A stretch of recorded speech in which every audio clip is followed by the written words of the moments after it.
What is up, guys? Welcome to Rambling on the Road. I'm your host, Nick Pearl. This is the Rambling recap from Monday Night Raw from last night. And I just cannot believe the follow-up that we had to that big-time angle at the end of Survivor Series with that masked man. We finally know who it is, and no, we don't. Why do it if you're not going to give us the payoff? Do you think people are really anticipating who this is? We know it's Austin Theory.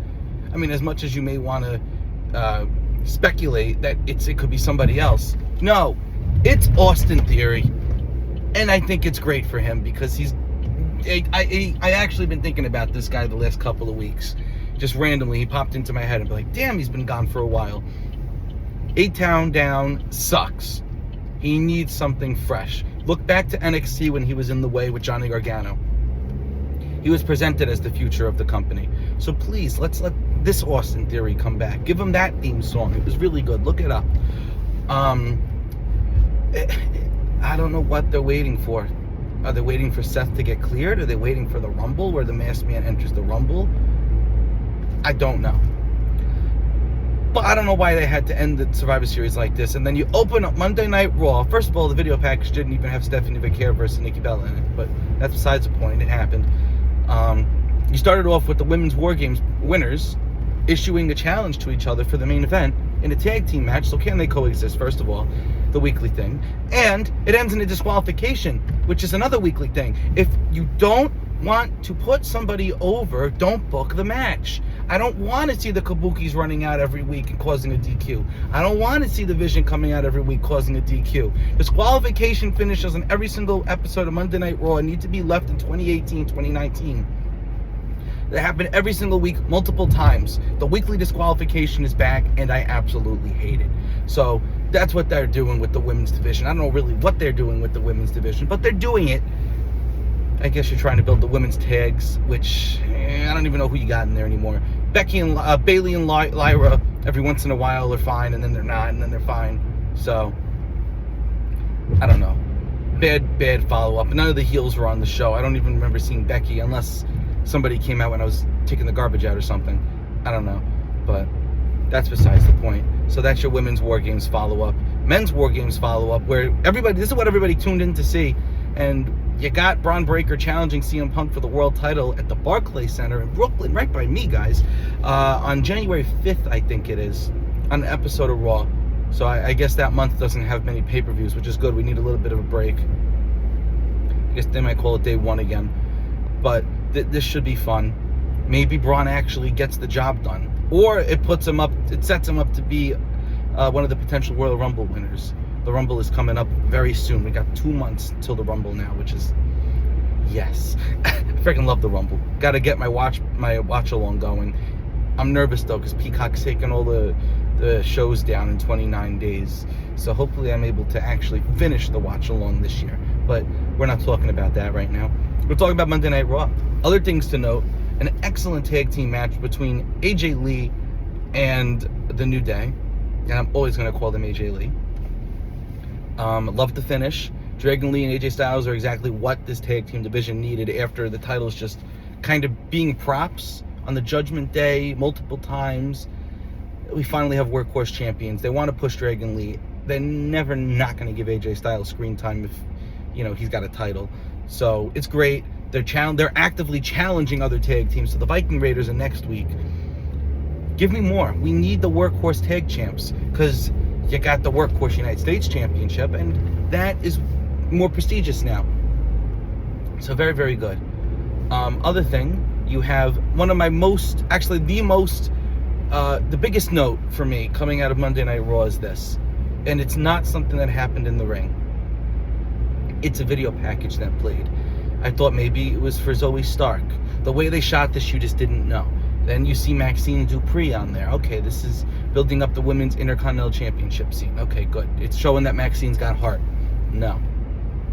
It's really a video package. And for the first time in the WWE main roster, not counting the independents or a AAA, this is the first time you're seeing Nattie Neidhart training in the Heart Dungeon. Nattie Neidhart, guys. This is not the Natalya character that we all know and love, the one that's gotten stale over the years, that she's had the same and does the same thing over and over again. This is I think it's called the low-key legend. I could be wrong, I'm sorry about that, but she's the low-key legend. This Nattie Neidhart is more vicious, more brutal. She'll go out there and beat the crap out of you. She don't care if you're a veteran. She don't care if you're an up-and-comer. She's a legend. She will go out there and show exactly why she does what she does. She's been holding in all this aggression for all these years. As Nattie Neidhart, she can go out there, beat the crap out of everybody, and she's got that instant credibility. You could put her in the ring with anybody, and it's going to be something special. I remember I saw her at Bloodsport in Vegas for the first time. I forget who she wrestled. Oh, sorry, who she fought. But she looked like $1 million, and it was one of the best Natalya matches or fights that I've seen in years, since she last won one of the women's titles. Let's get this Nattie on TV as soon as possible. I don't know what took them so long to actually show it. And if they finally showed this, and then she just comes out to regular old Natalya, what's the point? It's WWE. They could easily drop it, which they better not, because Nattie Neidhart is money, and people will get behind her for once.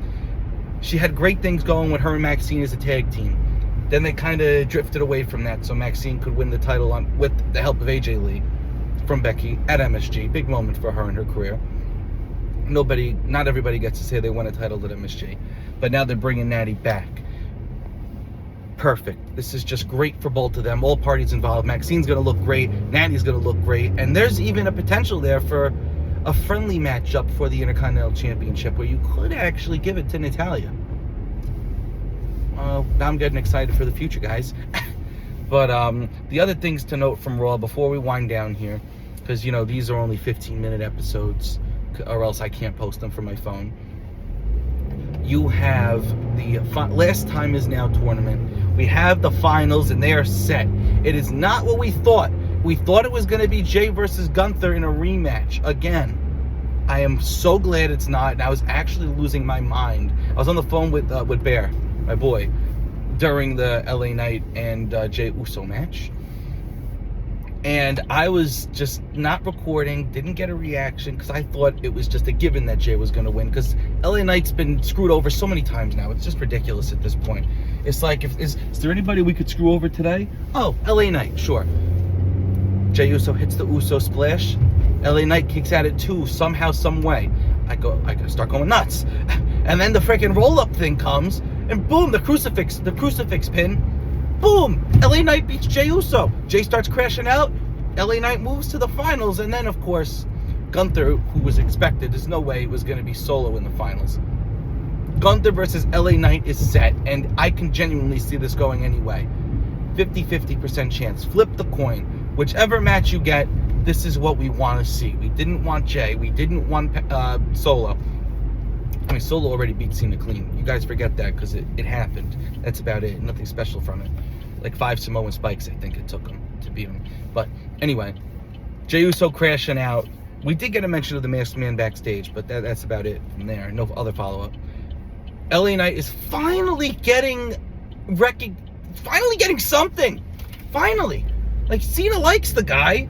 It makes sense for him to be in the finals. So it's literally up to Cena. Does he want the match with LA Knight, or does he want the match with Gunther? So LA Knight, I'm so glad they didn't screw you over again. Yeah, I mean, it could always happen next week.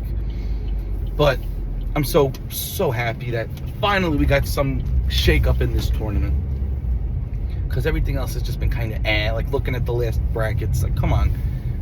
Sheamus got hurt. Penta got hurt. Kind of screwed a lot up.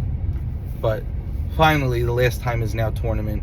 We're getting to an end. We got like 2 weeks, less than 2 weeks even, till Cena's final match. December 13th. It's the 2nd now.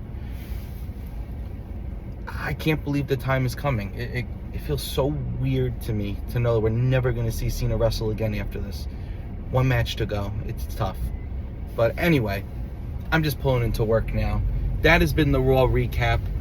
I've been your host, Nick Pearl, and I will catch you guys very, very soon. Enjoy your day, and remember, let's keep rambling, everybody.